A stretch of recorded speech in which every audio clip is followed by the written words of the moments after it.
자, 탄력성 우리가 상당히 중요하고, 이 균형점, 이 최초의 균형과 새로운 균형을 비교하는 이 균형점의 이동이 중요하죠. 자, 이 균형점 이동 중요한데, 그 중에서 우리가 매년 진짜 중요한 게 있는데, 아까 그림 하나는 배우셨고, 자, 또 하나, 거기 보시면은 2번에 두 번째 그림 있죠. 공급 곡선은 이렇게 비탄력적, 탄력적이 주어진 상태에서, 자, 아까 수요가 증가하는 경우 배웠고, 이번은 수요가 뭐 하는 경우? 감소하는 경우. 감소하는 경우에 비탄력적은 최초의 균형보다 가격이 많이 하락하고, 탄력적은 가격이 변화에 민감하니까 적게 하락을 한다. 그래서 항상 시험 문제 나올 때는 주의를 해야 될 부분이죠. 뭐일수록 비탄력적,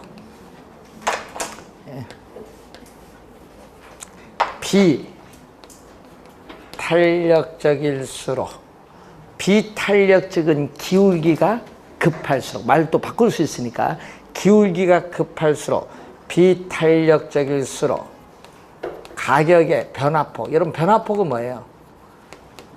변화폭은 상승폭, 하락폭. 하여튼 하락폭은 뭐다? 더 크다.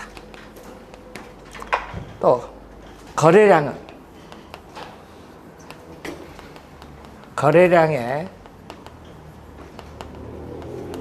변화폭. 거래량은 어떻게 돼요? 우리는 비탄력적일 때는 거래량은 이만큼, 뭐죠? 수요가 줄어드니까 이만큼 약간 민감하게 반응하니까 약간 줄고, 탄력적은 민감하게 반응하니까 많이 줄지. 그래서 거래량의 변화폭은 어떻게 돼요? 비탄력적일수록 이것은 더 작죠. 그래서 우선은 이 지문이 제일 많이 우선 나오니까, 우선 비탄력적일수록 가격의 상승폭, 하락폭, 변화폭은 더 크고, 이 거래량의 변화폭은 뭐죠? 더 작다. 더 작다. 뭐보다? 탄력적보다. 하여튼 시험에 이 말의 의미를 꼭 기억해 두셔야 됩니다. 자, 그러면은 그림이 또 두 가지가 더 있어요. 3번 보시면은, 2번은 수요 곡선이 뭐죠? 기울기 급하면 비탄력적. 또 수요 곡선의 기울기가 완만하면 탄력적이죠. 공급이 이렇게 주어졌어요. 자, 이런 상태에서, 자, 여러분 16회, 17회 시험 우리 또 출제를 했었던 지문이 요거죠. 공급이 뭐 하면? 감소하면. 자, 공급이 감소하면 공급 곡선이 왼쪽으로 이동할 때, 또 비탄력적일 때는 가격의 상승폭은 이렇게 커요. 탄력적은 가격 변화에 민감하다 보니까 가격 상승폭이 작다. 예? 작다. 그러면은 우리는 또 어떻게 돼요? 공급이 감소하면 거래량 감소폭은 가격에 비해서 이거 작고, 탄력적은 거래량 감소폭이 뭐죠? 크죠. 그렇게 보시면 되겠죠. 자, 2번은 또 수요.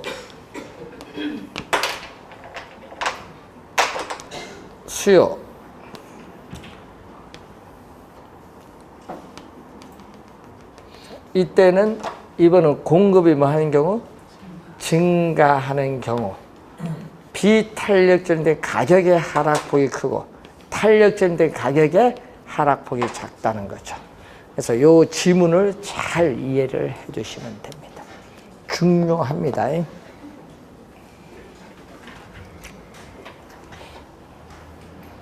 자, 올해 이쪽에서 출제 예상되니까 잘 정리를 좀 해두시기 바라고. 자, 경기 변동으로 갑니다. 38페이지. 자, 경기는 경제의 활동 상태인데, 자, 이 시간이 흘러감에 따라 이렇게 계속 되풀이돼서 반복이 이렇게 되고 있죠. 이때 이 점이 바로 경기가 좋은 점, 정점 또는 정상. 이 점은 경기의 바닥, 저점 또는 바닥이라고 하는데, 이 정점과 이 저점 사이의 이 길이를 우리는 경기 변동의 진폭이죠. 자, 이 정점과 이 정점 사이의 이 한 사이클을 경기 변동의 주기인데, 이렇게 변동이 되풀이해서 반복되는 이 변동을 우리는 순환적 변동이죠. 자, 이 부동산 경기 변동은 순환적 변동뿐만 아니라 다른 형태의 경기 변동이 나타나는데, 그 변동 중에서 제일 또 시험에 많이 나오는 게 계절적 변동, 무작위적 변동. 이 두 지문이 또 시험에 많이 또 출제를 하죠. 자, 시험 문제는 요 두 개가 좀 자주 나와요. 자, 계절적 변동은 이 계절에 따라 정기적으로 나타나는 경기 변동으로서 계절이 가지는 속성이 중요한데, 자, 장마철 이제 다가오는데, 장마철에 들어서면은 주택이 침수되는 피해는 매년 발생하죠. 이런 것은 계절적 변동입니다. 또 대학가 방학 기간 동안에 대학 인근의 원룸 주택의 공실률이 증가하는데, 그 형상도 매해 발생하는 형상. 계절적 변동. 자, 무작위적, 불규칙, 우발적인 변동이 있죠. 자, 이 변동은 예기치 못한 사태.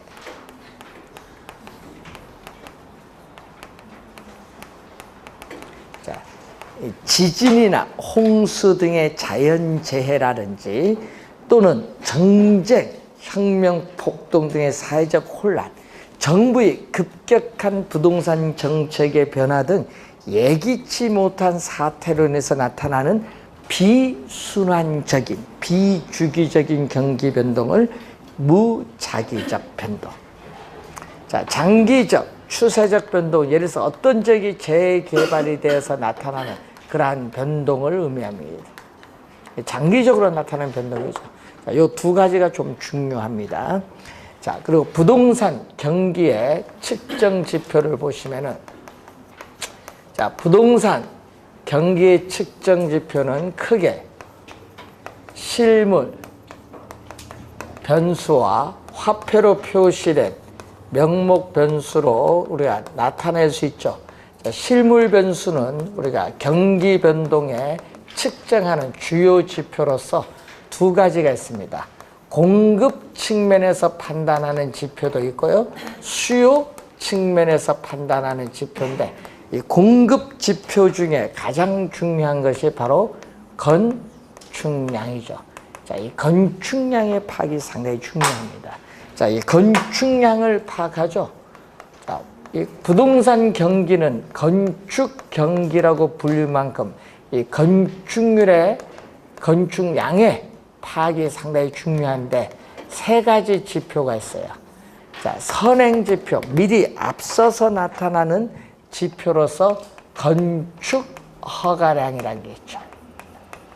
자, 여러분 신축이나 증축 등에 있어서 허가 면적을 알면은 앞으로 미래 건축 경기가 얼마나 변동할 것인가를 예측할 수 있기 때문에 상당히 중요한데, 그래서 건축 자재별, 네, 또는 주거용, 상업용, 공업용 용도별, 바닥 면적의 합계인 연 면적별로 우리는 파악을 하겠죠.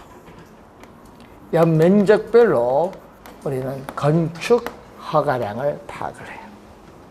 자, 허가를 받고 바로 착공할 수도 있지만 2, 3년 뒤에 할 수도 있어요. 그래서 이 착공 신고를 통해서 또 착공을 하는데 시차가 있다는 거죠. 시차. 근데 이 두 가지 지표는 자료 수집이 용이하기 때문에 많이 활용하고, 또 후행 지표는 착공해서 건물 완공된 거죠. 건축량 파악이고, 또 수요 지표에서는 또 거래량이죠. 자, 거래량 중에서도 우리는 주택 거래량을 보죠. 뉴스 보면 주택 거래량이 제일 많이 차지합니다. 그래서 등기소에 가면은 등기 신청 건수, 등기 실적을 보면 되죠. 그래서 요 뉴스 나오는 거 보면 등기 실적 보잖아요. 요걸 보든지 아니면 뭐죠? 거래를 이루어주면 취득세를 납부해야 되니까 취득세, 납부 실적을 보면은 거래량을 파악할 수 있어요.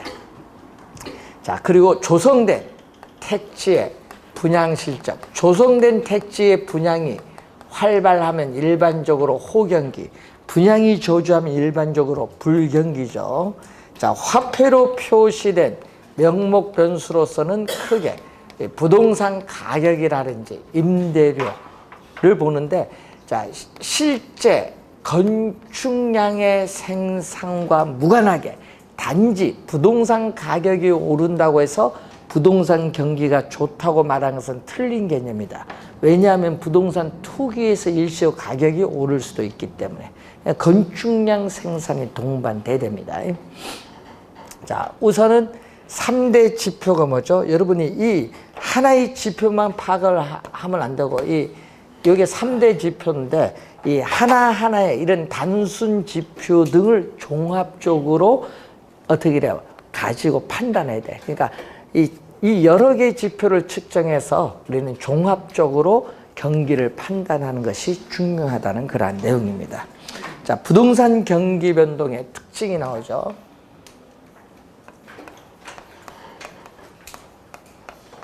자, 부동산 경기 변동의 특징을 공부할 때는 일반 경기 변동과의 차이점을 늘 고려를 해야 돼.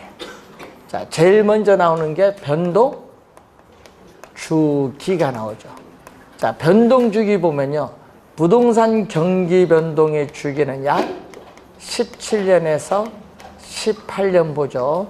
영국의 학자 중에 한센이라는 학자가 있는데, 이 한센의 건축 순환 주기를 봐요. 한센의 건축 순환 주기. 일반 경기 변동은 기업의 설비 투자의 변동이 원인이 돼서 나타나기 때문에 약 8년에서 몇 년? 10년 정도 봐요. 따라서 부동산 경기 변동의 주기는 일반 경기 변동의 주기에 비해서 약 몇 배? 2배 정도 길게 나타난다라는 거죠.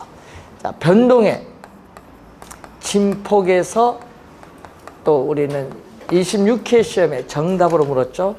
자, 이런 형태로 갈 때 정점과 저점 사이의 이 길이를 진폭이라고 하죠. 이때 부동산 경기는 호황에서는 가격의 상승폭이 크기 때문에 일반 경기보다 정점은 더 높고, 불경기 때는 거래가 극히 저조하면서 가격의 또 하락폭이 크기 때문에 저점이 더 깊어요. 이렇게 부동산 경기의 진폭은 일반 경기의 진폭보다 뭐다? 크게 나타난다. 그 이유는요, 착공에서 완공에 이르기까지 시간이 오래 걸려요. 즉, 부동산 경기 변동이 일반 경기에 민감하게 작용하지 않기 때문에 그렇죠. 공급의 시차로 인해서. 그래서 타선 기간이 어떻게 돼요? 부동산 경기 변동은 일반 경기 변동에 뒤지는 시간차를 타선 기간인데, 우리나라는 평균 2년 정도 뒤에 나타나는데, 부동산 경기 변동은 타선 기간이 길다는 중요한 특징이 또 있어요. 자, 그리고 부동산 경기 변동은 순환적 변동뿐만 아니라 계절적 변동, 무작위적 변동, 장기적 변동 등이 혼합되어 나타나다 보니까 주기의 순환 국면이 불분명하고 뚜렷하지가 않다. 즉, 명백하거나 일정하지가 않다는 거죠. 자, 또 부동산 경기는 국지적으로 나타나서 또 붐이 확산되면 전국적으로 우리가 넓어지는 경향이 있습니다. 자, 한 나라 내에서 도시에 따라 경기 변동의 양상도 다르고, 또 도시 내에서 지역에 따라 경기 변동의 양상도 다르게 나타나죠. 자, 여러분 요즘에 보니까 서울 수도권은 가격이 작년에 비해서 한 10% 정도 오르고, 특히 지방 쪽은 가격이 내리고 양극화 현상이 나타나죠. 경기가 똑같지가 않다는 얘기예요. 다 다르다. 자, 변동의 대칭성을 보면은,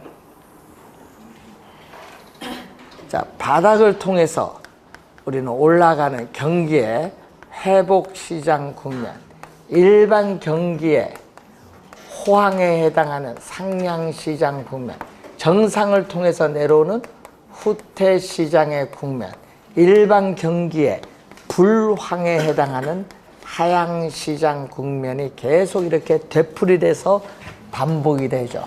자, 이 순환적인 경기 변동이 나오는데, 이 번즈와 미첼이라는 학자는 이 순환적 경기 변동을 지금처럼 몇 개? 4개의 순환 국면이 되풀이돼서 반복되고 있다, 이렇게 보는 거죠. 자, 이때 이 점선을 통해서 이쪽은 가격이 상승하는 경기의 확장, 팽창 국면으로 보고, 여기는 가격이 하락을 하는 수축 또는 위축 국면으로 이렇게 또 나눠볼 수 있는데, 문제는 이 점선을 통해서 좌우 비대칭이고 왼쪽보다 오른쪽이 경사가 급해요. 그래서 우경사 비대칭의 구조를 가지고 있다. 변동의 대칭성은 우경사 비대칭 구조. 그 말은 회복 시장은 느리게 진행되고 후퇴는 빠르게 진행이 돼서 그렇습니다. 자, 그러면은 이 후퇴 시장이 지속적으로 하강해 가는 국면의 시장이 무슨 시장? 하향시장. 하향시장에서는 특수한 거래, 이외의 거래는 거의 일어나지 않습니다. 그리고 건축, 허가, 신청 건수를 보면은 어떻게 돼요? 최소가 되죠. 반대로 전체 임대 면적 중 임대되지 않은 면적의 비율, 공실률을 보면 뭐가 돼요? 최대가 되고, 과거, 이런 게 중요해요. 과거의 거래 사례 가격은 현재 시점에, 새로운 거래 사례 현재 시점에서 보면 우위에 있으니까 상한선. 여기에 뭐냐? 여러분 5억인데 하락해서 여기 3억이다. 여기 상한선이다, 이 얘기예요. 자, 그러다가 어떻게 돼요? 이 하향시장은 경기 불황에 약한 부동산인 규모가 큰 호화주택은 가격 하락폭이 크기 때문에 특히 타격이 크게 나타나고, 그러다가 바닥을 통해서, 저점을 통해서 상승하는 회복시장으로 접어들죠. 자, 우선 회복시장으로 접어들게 되면은 우선 건축 허가 신청 건수가 뭐 한다? 우리는 증가를 해요. 또 공실률이라 공가율도 뭐 한다? 감소를 하고, 또 건축 자재의 수요도 증가하고, 고객이 중개업소를 찾는 빈도도 이전보다 많아지고, 또 부동산 가격도 서서히 오르기 시작해요. 그래서 회복 시장에 접어들면은 부동산 거래는 서서히 활기를 띠기 시작하는 국면으로서 가격이 서서히 오르거든요. 그래서 회복 시장 국면에서는 부동산 가격이 아직도 낮은 수준에 있기 때문에 부동산에 대한 투기적인 요소가 개입되기 쉬운 국면의 시장이 회복 시장. 과거의 거래 사례 가격은 현재 새로운 거래 사례에 있어서 현재 시점에서 보면 비슷하면 기준 가격, 바닥에 있으면은 하한선 고칩니다. 그게 오타 났어요. 상한선이 아니라 하한선으로 고칩니다. 회복 시장에서 상한선 대신에 하한선.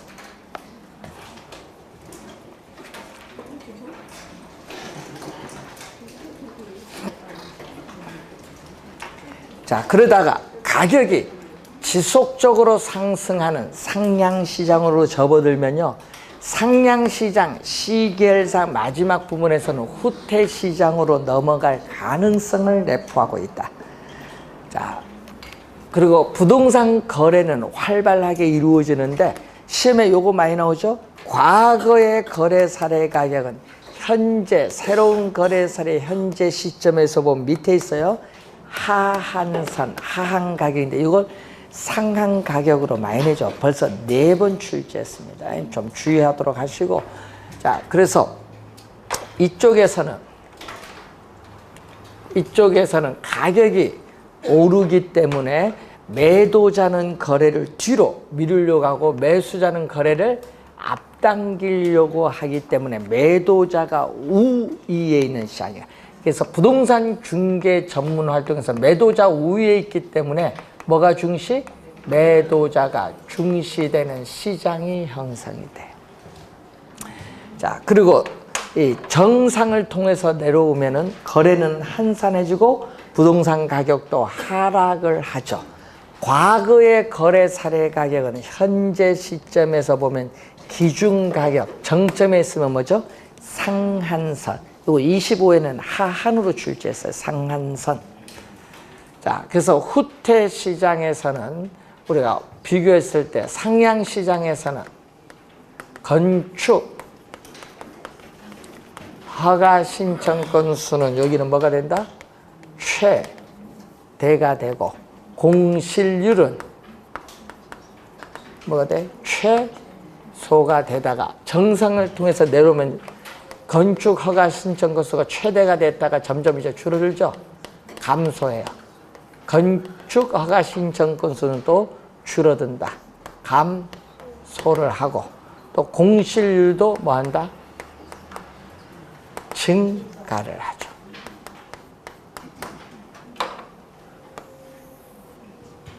자, 또 이쪽에서는 가격이 하락을 하기 때문에 매도자는 빨리 매각을 하는데 매수자는 될 수 있는 늦게 살려고 하죠. 또 매수자가 우위에 있는 시장. 그래서 부동산 중개 전문 활동 입장에서는 또 뭐가 중시? 매수자가 중시되는 시장이 형성됩니다. 자, 이 4개의 순환 국면에 의해서 분류가 되는 시장은 아니지만은 일반 상품 시장에는 존재하지 않고 부동산 시장에만 존재하는 고유 시장이 안정시장이죠. 안정시장은 어느 시장 국면에나 존재가 가능하다. 순환 국면에서 분류가 되는 시장은 아니지만 어느 시장 국면에나 존재가 가능하고요. 부동산 가격이 이렇게 안정적이거나 약간의 가벼운 상승을 가져오는 시장인데, 자, 현재 새로운 거래 사례에 있어서 보면 과거는 어떻게 돼요? 과거. 자, 과거의 거래 사례는 안정적으로 오기 때문에 현재 새로운 거래 사례에 있어서 현재 시점에서 보면은 과거의 거래 사례 가격은 신뢰할 수 있는 거래 기준. 자, 밑줄은 신뢰할 수 있는 거래 기준. 그리고 경기의 불황에 강한 유형의 규모가 작고 위치가 좋은 주택인 경기 불황에 강한 유형의 부동산들이 존재하는 시장입니다.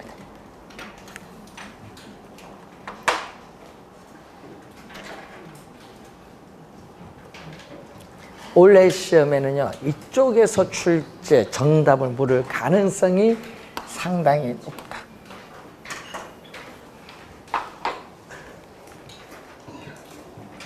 올해 시험 이쪽이 좀 중요해. 자, 에치켓.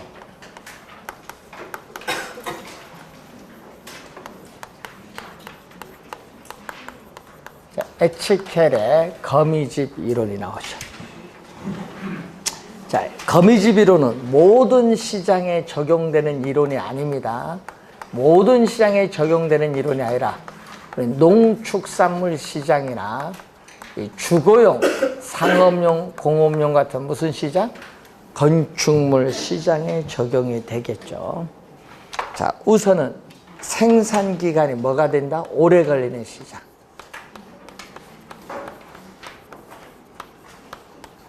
생산 기간이 장기, 생산기관의 장기에 걸리죠. 공급에 뭐가 있다?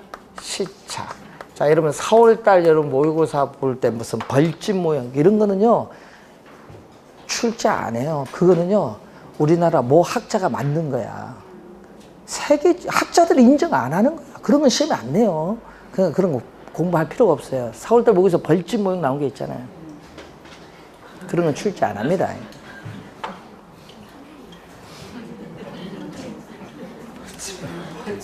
뭐 출제 됐는지 안 됐는지 모르죠.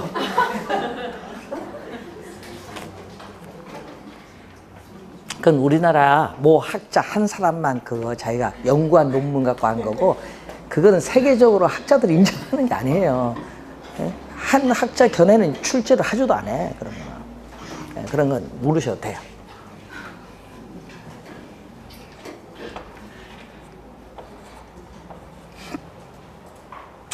자, 우선은 수요량과 공급량이 같지 않은 뭐죠? 불균형. 자, 수요량과 공급량이 같지 않은 불균형 상태에서 수요량과 공급량이 같은 무슨 상태? 균형 상태로 우리가 조정되는 과정을 시간이 경과함에 따라 어떻게 변동하는가 동태적으로 분석한 모형이 거미집 이론이에요.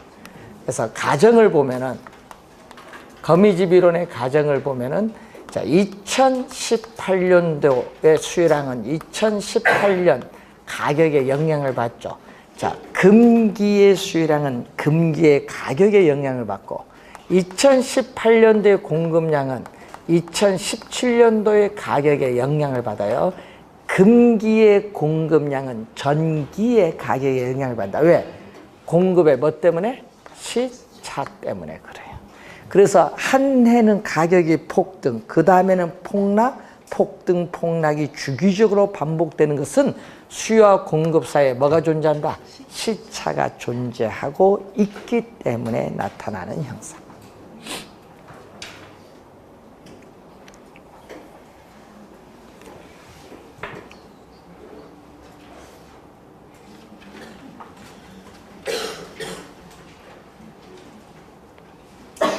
자, 그러면은 시험 문제 6번 다 출제된 게 있어요.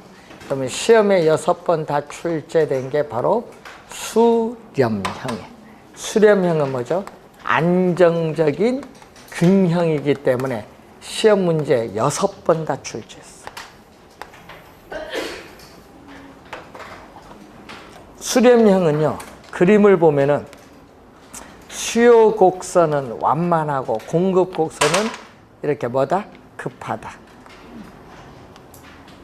자, 그럼 수요 곡선과 공급 곡선이 교차하는 점이 바로 균형입니다.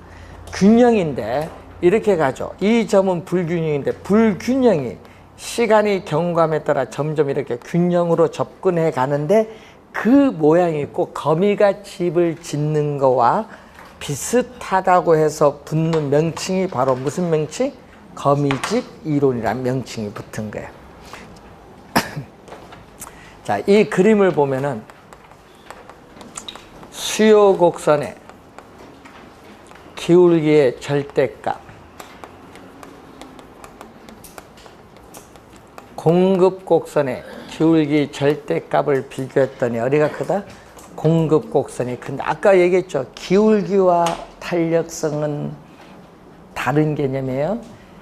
기울기와 탄력성은 서로 어떤 관계? 역관계에 있다. 자, 수요의 가격 탄력성,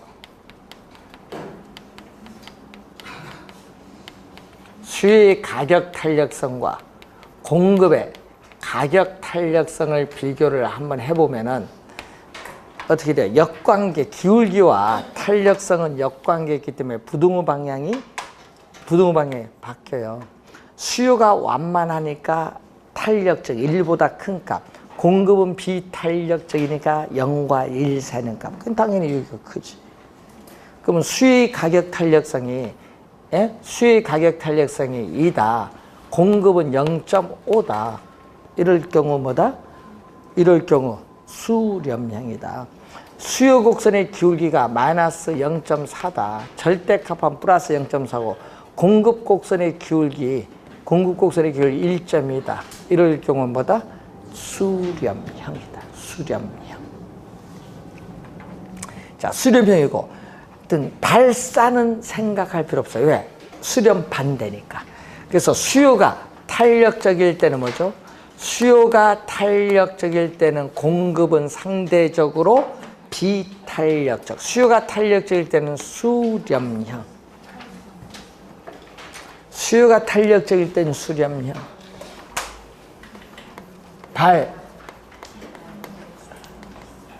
발산형은 불안정적인 균형.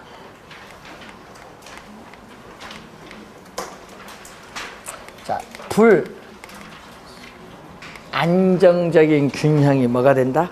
우리는 발산형.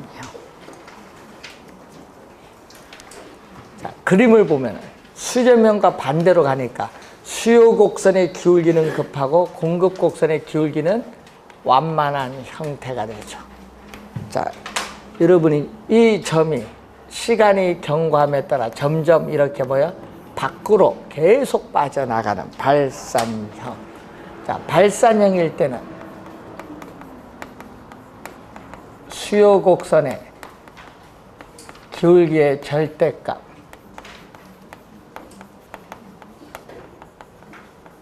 공급 곡선의 기울기 절대값을 비교를 했더니 어디가 더 크다?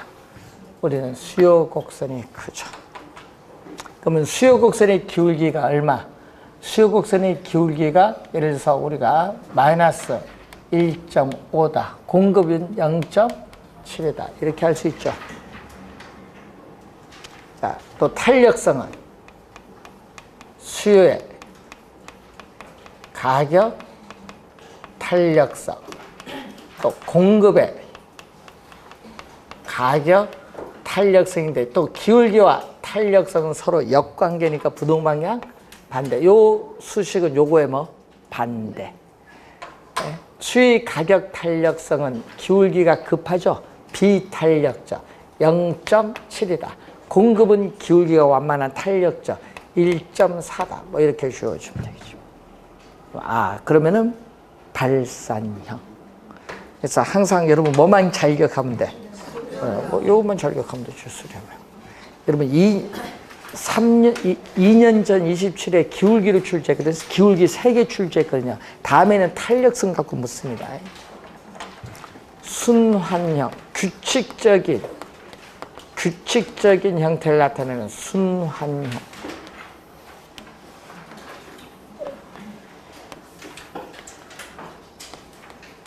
자, 순환형은 이런 형태. 순환형은 점점 이렇게 시간의 경과함에 따라 점점 이렇게 도는 순환형. 자, 순환형은 수요 곡선의 기울기와 공급 곡선의 기울기가 서로 같으면 돼요. 뭐 마이너스 0.5, 뭐 0.5 이렇게 같든지. 예? 또는 수요의 가격, 탄력성, 공급의 같으면은 하여튼 니꼬로 되면 뭐다? 순환형. 자, 우리 거미집 모형의 유형이 여러분 시험에 6번 출제를 했다. 이렇게 보시면 되겠습니다.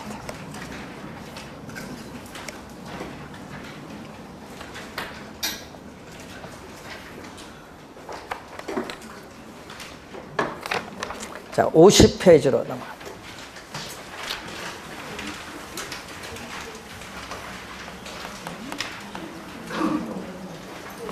부동산 시장.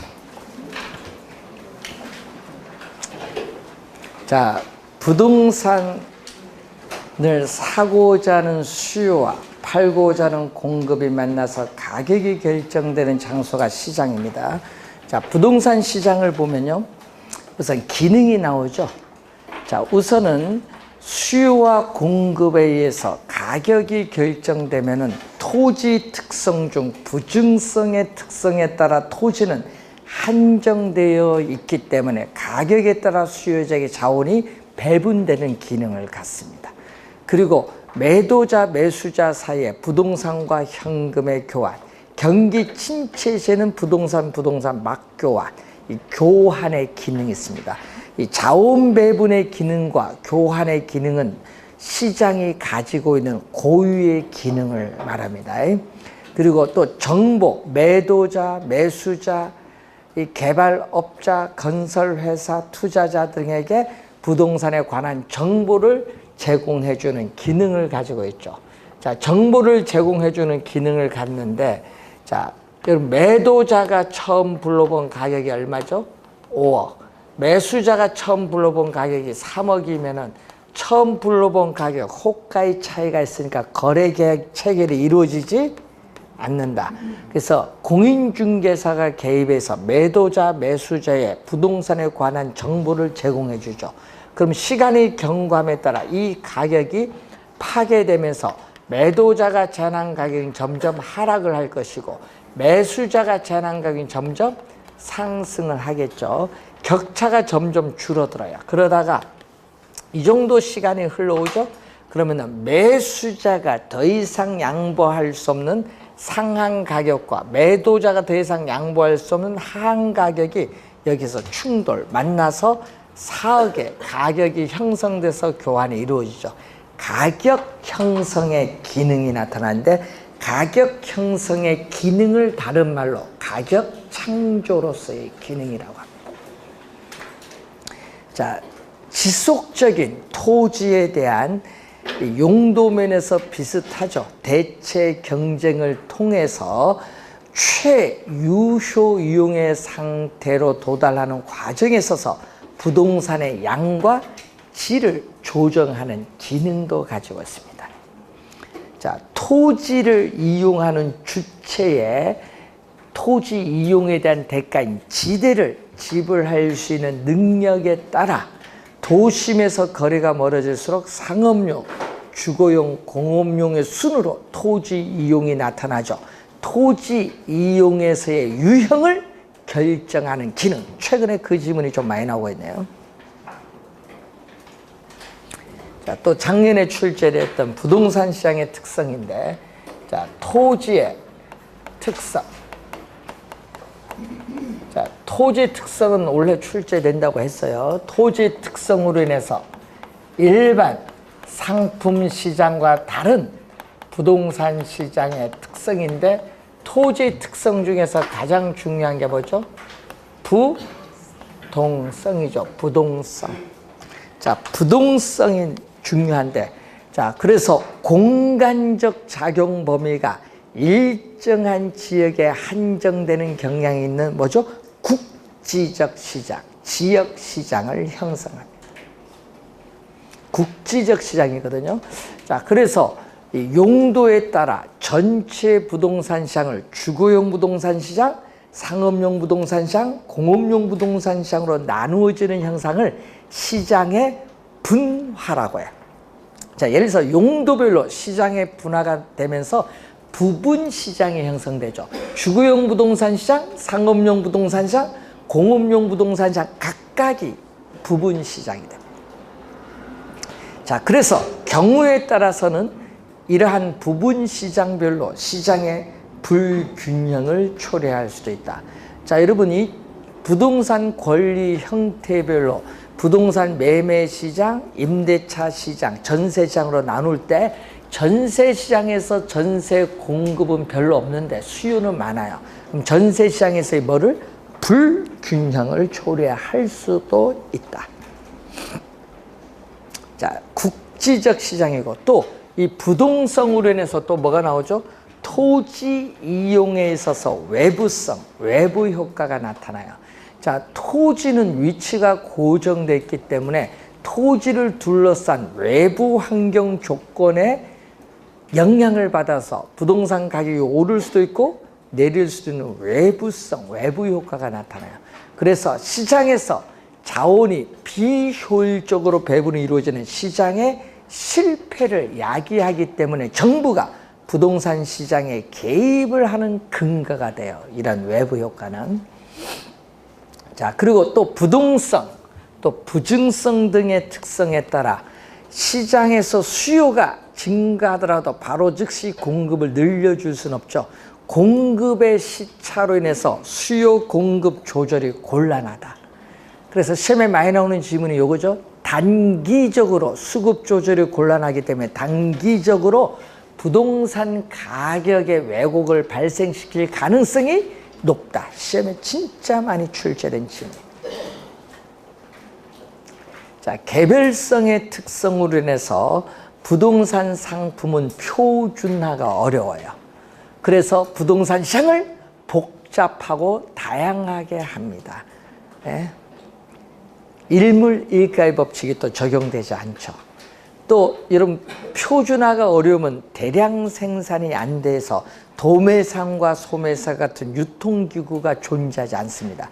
그래서 이러한 개별성의 특성으로 상품이 비표준화되다 보니까 시장이 조직적으로 체계화되어 있지 않다. 시장의 비조직화가 나타나요.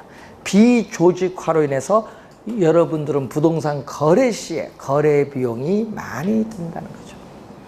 우리나라는 중개수수료가 최대 몇 프로죠? 0.9%죠. 진짜 싸요.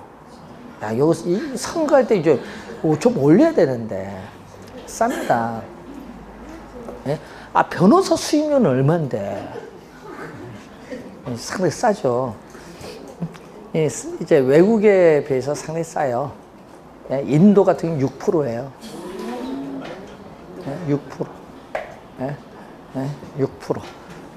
베트남 5%야.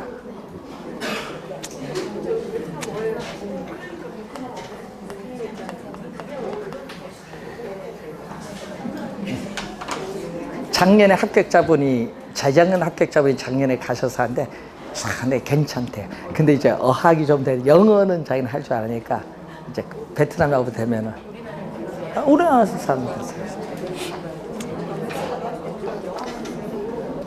자, 가격이 비싸요. 자, 우선은 개별성의 특성으로 인해서 또 거래가 뭐가 되죠? 비공개가 돼요. 자, 개별성의 특성으로 인해서 거래의 비공개성, 은밀성이 나타나는데 부동산 거래 내용의 사실을 공개하기를 꺼려하는데 그것은 바로 요즘 자금 출처의 문제, 세무 문제 때문에 그래요. 세무당국의 세무조사 문제다. 자, 가격이 비싸죠. 그래서 소수예요. 높은 부동산 가격을 지불할 수 있는 능력을 가진 사람만이 부동산 시장에 참여할 수 있기 때문에 다수가 아니라 소수의 구매자와 판매자가 존재합니다. 그러니까 부동산 시장에 진입을 하는 수요자와 공급자의 수를 가격이 비싸니까 제한을 시켜요. 부동산 시장을 불안전한 시장으로 만드는 요인이 됩니다. 또 가격이 비싸니까 금융기관에 돈을 빌려야 돼요. 그래서 자금의 유용성, 자금 조달의 가능성, 자금의 유용성과 깊은 관련을 맺고 있고 또 가격이 비싸다 보니까 매매 기간이 오래 걸린다. 단기간에 거래가 이루어지기는 곤란하다. 매수자 입장에서는 부동산 구매 자금 모으는데 시간이 오래 걸리고 매도자는 원하는 가격으로 부동산을 매각해서 현금화하기가 곤란하다 보니까 단기간에 거래가 이루어지기는 곤란합니다. 또 법적 제한, 일반 상품에 비해서 부동산은 법적 제한이 많아요. 제도적 규제의 대상이 되기가 쉽죠. 법적 제한이 많다 보니까 수요 공급 조절 기능이 떨어져요. 규제가 강화되면 공급이 어렵잖아요. 그래서 수요 공급 조절 기능이 저하되면서 법적으로 요인 때문에 가격에 또 왜곡을 발생시키면서 부동산 시장을 불안전한 요인으로 만듭니다. 여러 가지 특성들이 많아요. 한번 확인을 한번 또 해보시면 되겠죠.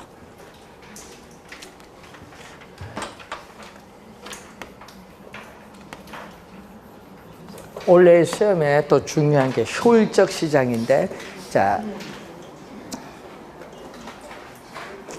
시장에 새로운 정보가 유입이 되면 즉각적으로 그 새로운 정보가 시장 가치에 반영되는 시장이 효율적 시장이라고 하죠. 자, 이 효율적 시장에서 우리는 이 시장 가치에 반영되는 정보에 따라 시장을 약성, 중강성, 강성으로 나누는데, 자, 과거에 이미 발표된 추세적인 정보가 현재 시장 가치에 반영되는 시장을 약성 효율적 시장인데, 과거의 정보만 반영됐기 때문에 현재와 미래의 정보를 획득하기 위한 정보 비용이 존재하죠.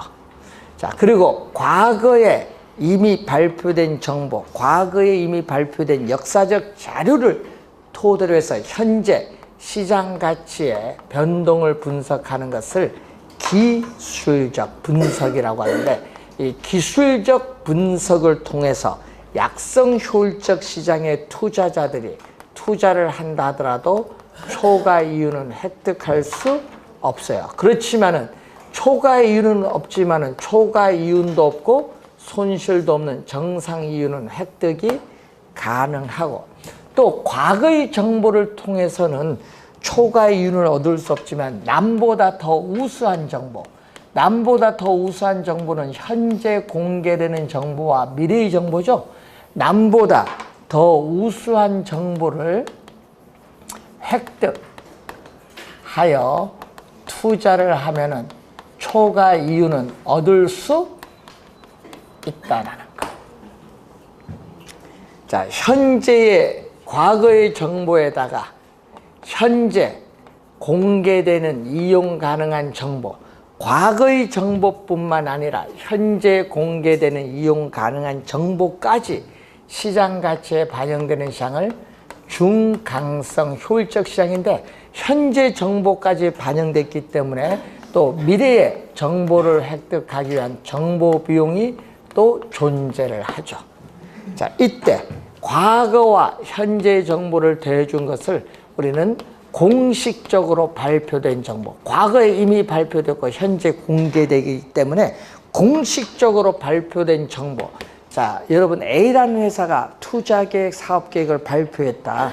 이란 공식적으로 발표된 정보를 토대로 해서 현재 시장 가치의 변동을 분석하는 것을 기본적 분석이라고 하는데, 이 중강성 효율적 시장의 투자자들이 기본적 분석을 통해서 투자를 한다 하더라도 또 초과 이윤은 얻을 수 없지만 정상 이윤은 획득이 가능하다. 또 중강성 효율적 시장의 투자자들이 남보다 더 우수한 미래의 정보를 이용해서 투자하면 또 초과 이윤을 얻을 수 있다. 자, 관련해서 자, 어떤 시장이 중강성 효율적 시장이라면 그 시장은 약성 효율적 시장을 포함하고 있기 때문에 약성 효율적 시장의 성격도 가지고 있다. 자, 공식적으로 발표된 정보뿐만 아니라 공표되지 않은 정보 있죠. 공식적으로 발표되지 않은 정보, 기업에 있어서의 비공개된 아직 주식시장에 공식적으로 발표되지 않은 내부 정보인데, 그럼 이러한 공표된 정보든 공표되지 않은 정보든 이미 시장 가치에 모두 반영이 되는 시장을 강성 효율적 시장이죠. 그래서 과거, 현재, 미래의 모든 정보가 반영되어 있기 때문에 정보를 획득하기 위한 비용이 존재하지 않습니다. 그래서 현실적으로 존재하지 않고 이상적인 형태의 시장이 완전 경쟁 시장인데, 자, 이 완전 경쟁 시장에 모든 정보가 시장에 공개되어 있다는 완전한 이 정보라는 이 가정에 가장 잘 부합이 되는 시장이 강성 효율적 시장이기 때문에 강성 효율적 시장을 진정한 의미 효율적 시장이라고도 하죠. 그래서 강성 효율적 시장의 투자자들은 과거, 현재, 미래의 어떠한 정보를 이용해서 투자를 한다 하더라도 결코 초과 이윤을 획득할 수는 없다. 그렇지만 뭐는 정사 이유는 획득이 가능하죠. 개념이 원래 상당히 중요한데 잘 알아두시고, 우리나라의 부동산 시장이나 주식 시장, 외환 시장은 현재 공개되는 정보까지 반영되는 무슨 시장? 중강성까지 시장이지 강성의 효율성까지는 나타나지 않는다, 이런 얘기입니다. 자, 여러분 교재에 62페이지에 보시면은,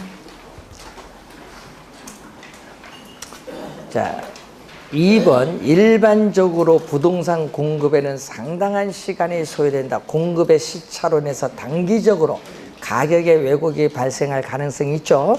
자, 부동산 시장은 국지성으로 인해서 동일한, 밑줄은 동일한 가격 형성, 밑줄 여기 틀렸습니다. 자, 국지성에 따라, 지역에 따라 부동산 가격이 달리 형성되고, 개별성의 특성에 따라 부동산 가격은 개별적으로 형성되기 때문에 서로 다른 가격이 형성됩니다. 자, 부동산 시장은 4번에 거래의 비공개성으로 불합리한 가격이 형성되는데, 이것은 비가역성이 아니라 개별성과 관련이 있습니다. 비가역성은요, 건물을 지으면요, 철거하지 않은 한 계속 그 용도로 이용돼야 돼요. 한번 어떤 용도로 이용하면 다른 용도로 바꿀 수 없는 게 비가역성인데, 비가역성은 용도의 다양성과 관련이 있습니다. 자, 5번 부동산 거래에 필요한 정보 습득에는 일반적으로 많은 비용이 소요되죠.